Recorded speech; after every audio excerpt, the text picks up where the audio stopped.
Peux-tu te présenter? Bonjour. Oui, avec plaisir. Donc, je suis Jamal Attar, je suis marié et nous avons trois grands-enfants maintenant. En plus, je suis pasteur à l'église évangélique baptiste de Caen, où je sers depuis de nombreuses années maintenant. Jusqu'à septembre, j'étais aussi professeur de lettres classiques dans un collège public, mais maintenant, je suis en disponibilité. Voilà, rapidement. Pourquoi avoir écrit ce livre et à qui est-il destiné? Le projet de Dieu pour nous, c'est réellement de grandir et devenir un chrétien ferme, mature dans la foi. Je crois que en tant que chrétien, nous sommes appelés à être épanouis dans notre marche avec Dieu et de vivre cette relation avec Dieu au quotidien dans une pleine confiance. Je peux dire que nous sommes sauvés pour porter du fruit.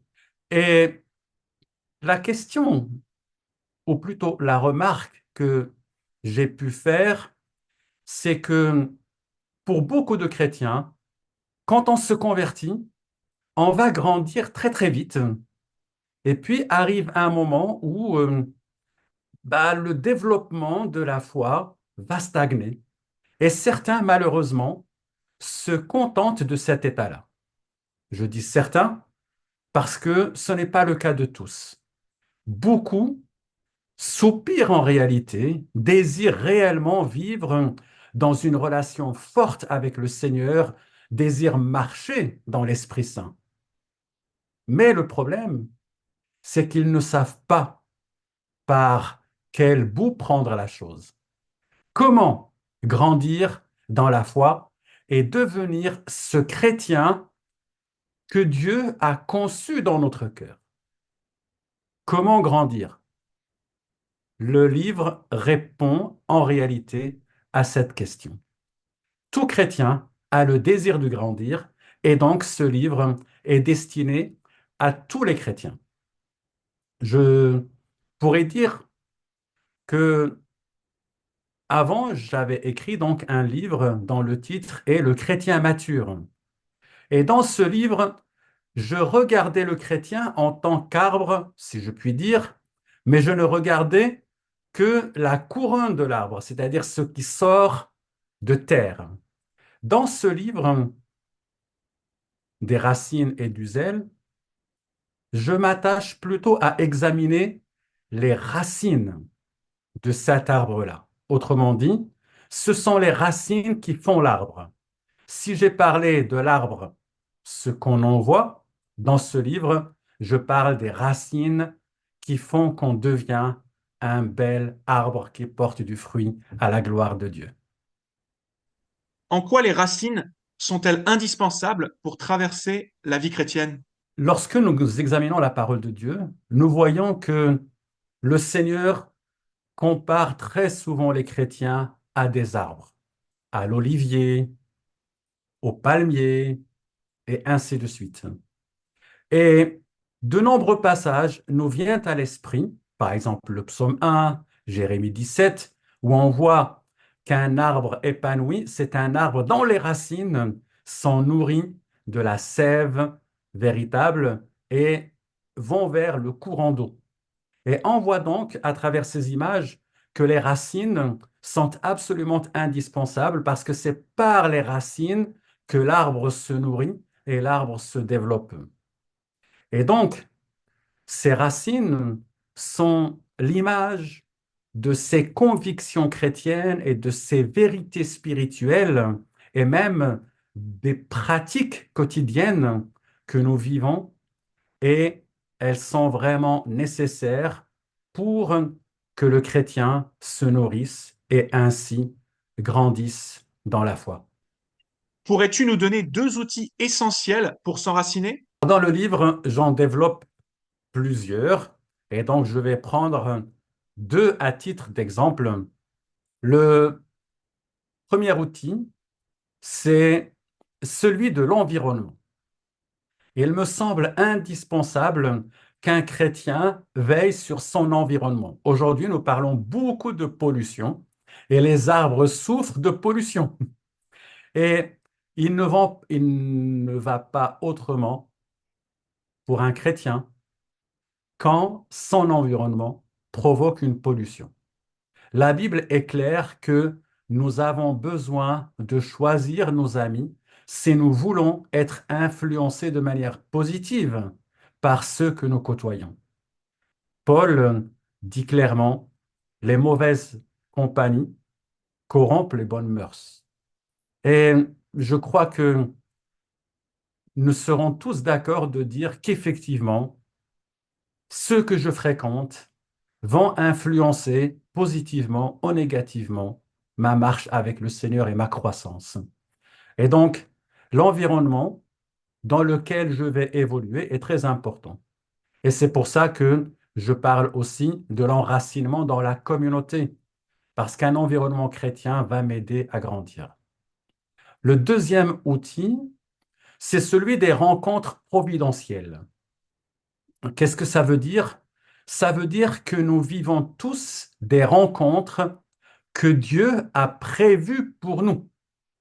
Dieu met sur notre chemin une personne ou une autre dont il sait que cette personne, enfin, dont il sait qu'elle va nous aider dans notre croissance.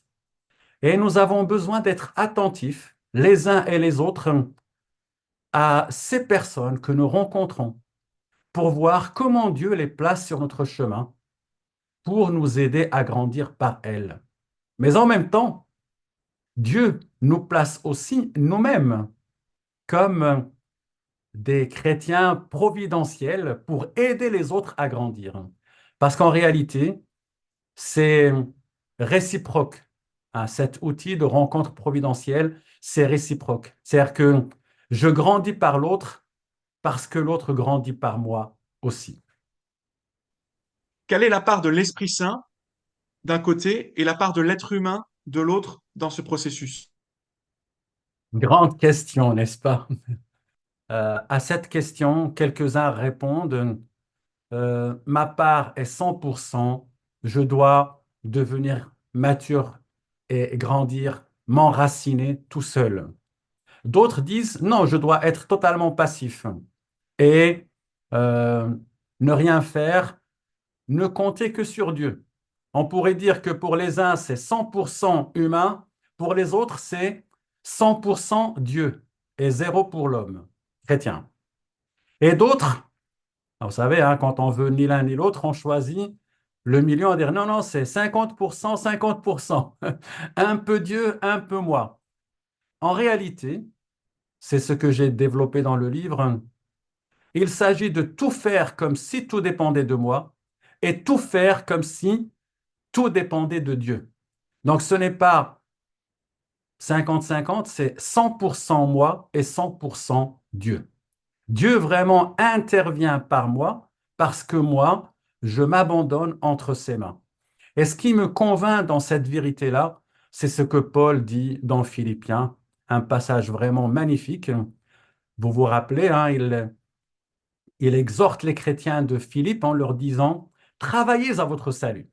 Et on peut dire, ben voilà, ça c'est le côté humain. Mais il ajoute quelque chose qui est magnifique, car c'est Dieu qui produit en vous et le vouloir et le faire. Autrement dit, je suis totalement encouragé à faire tous mes efforts parce que je sais, et j'ai reçu la promesse de la part de Dieu, qu'il va m'aider à 100% afin que mes efforts portent un fruit véritable. Voilà, j'espère que cela réponde à la question. Comment pouvons-nous prier pour toi? Merci de demander comment prier pour moi.